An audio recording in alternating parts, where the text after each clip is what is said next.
Hello and welcome to this edition of Studio Talk with Studio Gear. I believe this will be part 3, hopefully, of my, answering questions and if not making video suggestions.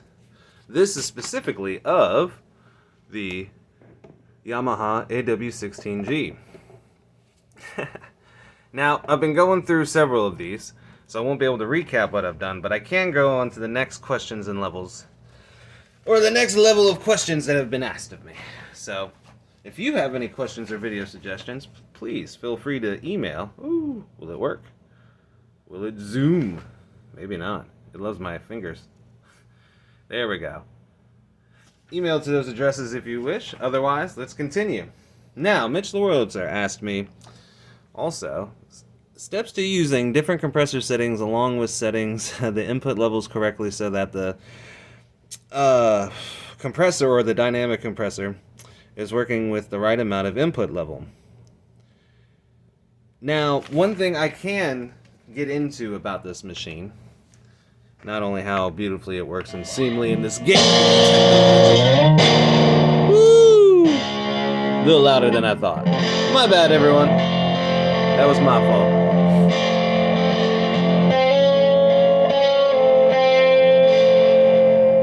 See if we can get it down.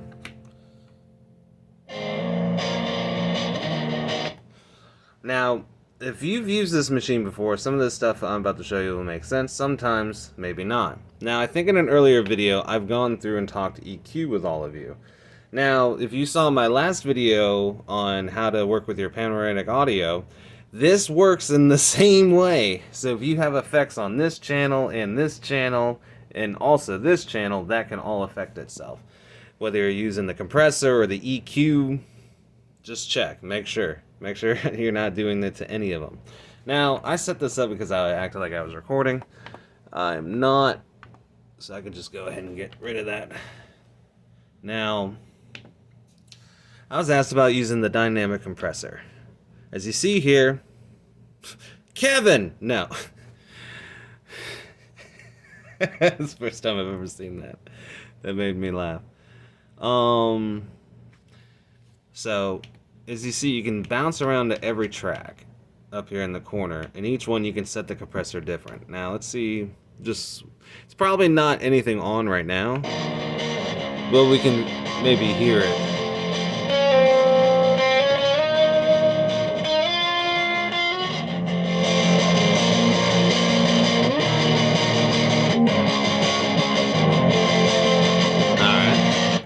Now, there's a good chance with this on-off is the bypass, which does work, but there is another menu to this that you can look at.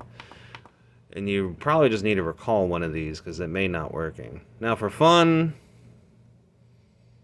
I want something really noticeable. The announcer's not a bad one. So...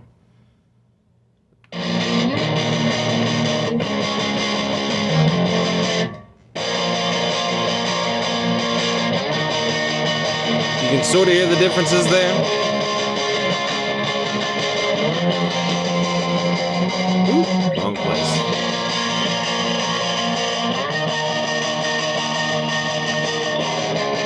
Now you can get into here and change all this yourself, however you want it to be. It's not anything that's needed, free range. But what is important is writing down what settings you're using for what you're doing, because there's a good chance that it can clear out and you'll have to remember all this.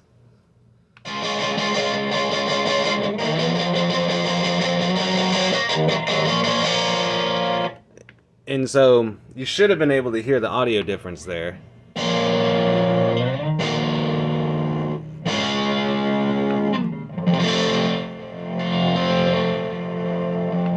And really, you're just looking for what you need.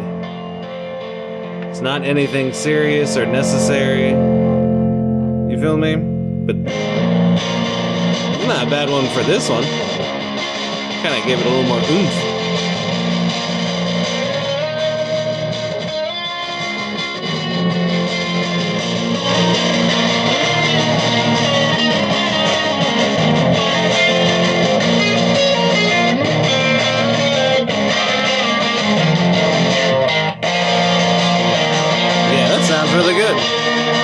But that's what you can do with the compressor.